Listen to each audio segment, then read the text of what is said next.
Hello? Mattel? Barbie called and she wants her pink box back.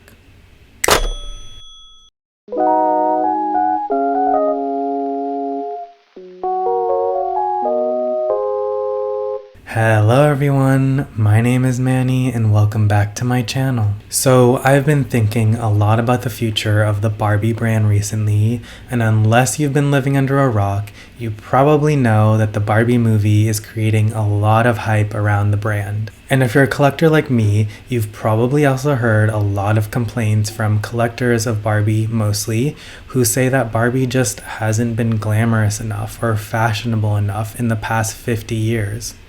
Did I say 50? I meant 5. In the past 5 or so years. The Barbie movie, however, takes a lot of inspiration from the past. My hope is that this new movie for Barbie will usher in a new era for collector Barbie, and just Barbie in general. So for this video, I will be predicting what the future of collector Barbie releases will look like. And yes, for this video, I will be focusing on collector Barbie releases just because it gives me a smaller scope to work with. So again, we are focusing on collector releases for this video. And before we get into predictions for the future of the collector Barbie brand, we do need to go back in time, because in order to predict the future of the Barbie brand, we need to understand Barbies of the past. So let's travel back to the 90s, where CDs and MTV and Beanie Babies reigned supreme. So in the 90s, the world saw the release of a ton of collector Barbie releases. This was the decade that Mattel realized they could make a lot of money off of Barbie reproductions and collector dolls. In the 90s, the purchasing power fell into the hands of children who grew up with vintage Barbie. Which ones would you like? I think I'd like all of them. You can tell they're Mattel. They're swell. And if you did not know, the vintage Barbie era spans from 1959 all the way to 1967. And after the vintage Barbie era, we get the mod Barbie era, starting in 1967. But before we get into the children who grew up with mod Barbie, we have to talk about the children who grew up with vintage era Barbie. So remember, the children of the vintage era Barbie had the purchasing power as adults in the 90s, and Mattel knew they could cash in on their childhood nostalgia, so the 90s saw a ton of reproduction releases of vintage era Barbie. In the 90s, you get Solo in the Spotlight Barbie, reproduced in 1995, the 35th anniversary Barbie, released in 1994, Enchanted Evening, reproduced in 1996, Wedding Day Barbie in 97, Silk and Flame in 98, and the list of reproductions for the 90s goes on. The 90s not only saw success with reproduction releases, it also saw success with other collector lines like the Great Eras collection and the Bob Mackie collection. So it was in this collection that you got Barbie as an Elizabethan queen, a Gibson girl, and even a medieval lady. And I can definitely see the appeal of these dolls for adult collectors in the 90s, because I feel like people in the 90s, or in the 60s rather, who grew up in the 60s, maybe had more of an appreciation for the history and historical fashion of the past. I mean, that sounds like an overgeneralization, but my point is, I can definitely see adults in the 90s who were kids in the 60s being into historical inspired Barbies, especially the princess looking ones. Those are really pretty. So now that we've briefly talked about the 90s collector dolls, let's go ahead and talk about the next decade of collector dolls. That's Barbie collector dolls from 2000 to 2010. So perhaps the most significant start to this decade of collector dolls starts with Barbie Fashion Model Collection, or BFMC as it's known in the collector community. BFMC was first introduced in the year 2000 and was designed by Robert Best.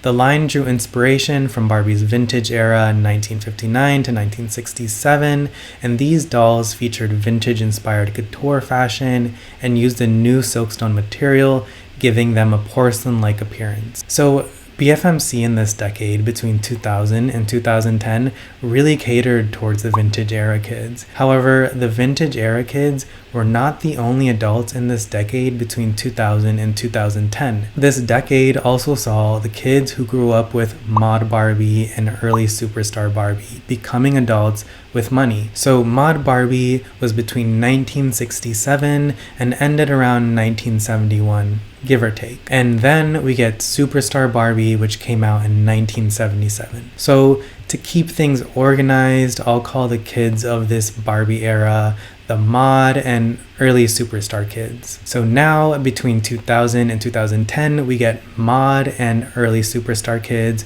who have adult money and purchasing power. So what happens to the collector releases in this decade? You guessed it.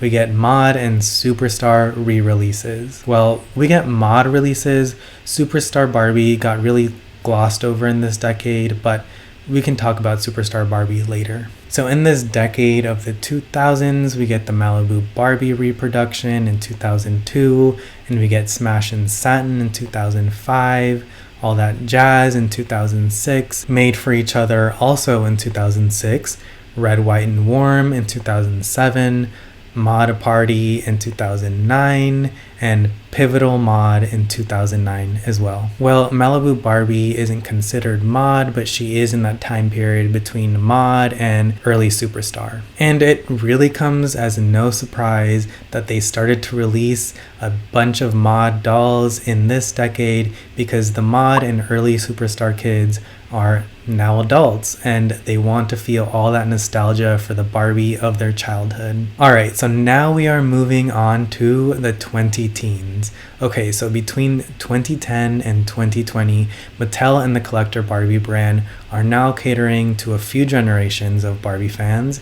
We have the Vintage Barbie era kids, the Mod and early Superstar era kids, and now we are introduced to the Superstar Barbie 80s kids. So the Superstar 80s kids were, well, the children of the 80s who grew up with Barbie of the 80s. So we're talking Peaches and Cream, Data Night Barbie, Astronaut Barbie, Dream Glow Barbie, etc. So all that being said, Mattel in the 20-teens said, okay, so you 80s kids are now adults with money, so let's release some nostalgic dolls for you too. So in 2010, we get the first Peaches and Cream reproduction, and in 2015, we get the Superstar Forever Barbie, which was inspired by the 1982's Dream Date Barbie. And in 2017, we get the first reproduction of Data Night Barbie, which was originally released in 1985. Also in this decade, between 2010 and 2020, Barbie not only catered to Superstar 80s kids,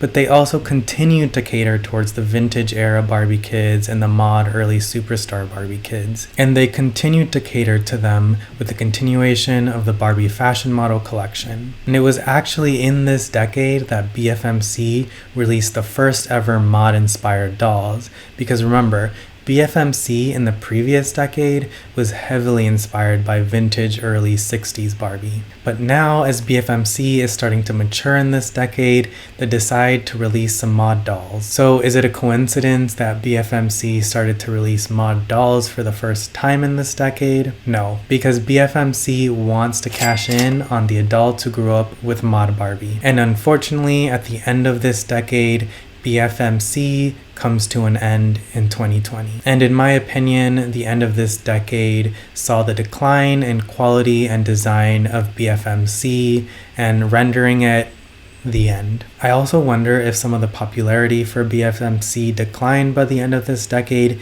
because the vintage era kids were getting older and maybe cared less about it. I don't know, just a theory. Okay, so now that brings us to our current decade, the 2020s. So if you're noticing the pattern now, you'll know that each decade from the 90s up until now introduced a new type of Barbie collector, which in turn influenced what collector Barbies looked like in that decade. So the 90s saw a lot of vintage Barbie reproductions, the 2000s saw BFMC dolls inspired by vintage Barbie, as well as mod Barbie reproductions. The 2010s saw the continuation of BFMC with some mod styles introduced, as well as some 80s Barbie reproductions. And so to kick off the 2020s, we get Barbie Rewind dolls. The release of these 80s inspired dolls is not a coincidence. The children of the 80s superstar Barbie have purchasing power at the start of this decade, and Mattel wants in on that coin. So if we're going to predict the future of the collector Barbie releases,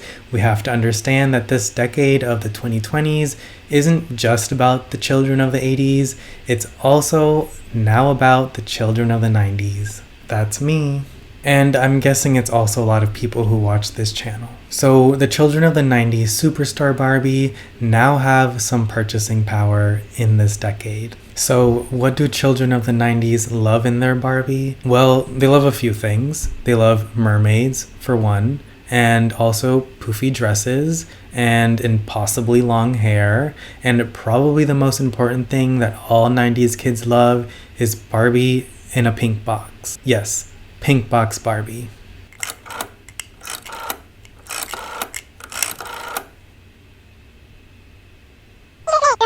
Hello? Mattel? Barbie called and she wants her pink box back. Okay, so now for my predictions. Going into the future, I am seeing a fantastical, imaginative, colorful, bold, and unapologetically pink Barbie. And I can already see this starting to take shape in this decade.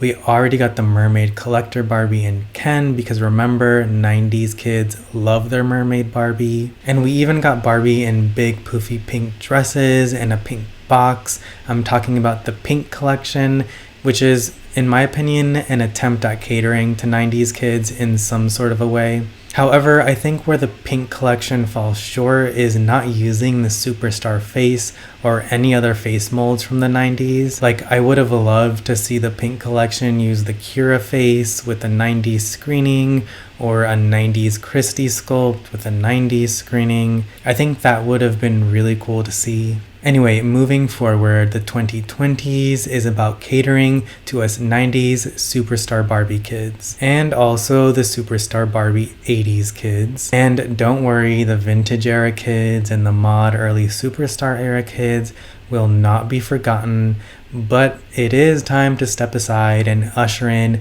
a new era for younger Barbie fans. And I do hope that we continue to get Barbies inspired by the vintage era and even the early superstar era. Like, there is so much gold in the early superstar era, and I can totally see early superstar Barbie appealing to all age groups and generations. So I want to hear from you. If you're an 80s or 90s superstar Barbie kid, what do you want to see from the Barbie brand moving forward? And if you're not an 80s or 90s kid, then I don't want to hear from you, and neither does Mattel. No, I'm just kidding. You all know I love vintage Barbie, so whatever Barbie generation you're from, I want to hear from you in the comments down below. What are you looking forward to in future collector Barbie releases? So if you found this video interesting, don't forget to leave me a like, and if you've made it this far, why not subscribe? Okay everyone, I hope you enjoyed this video, and I hope to see you on the next one. Bye!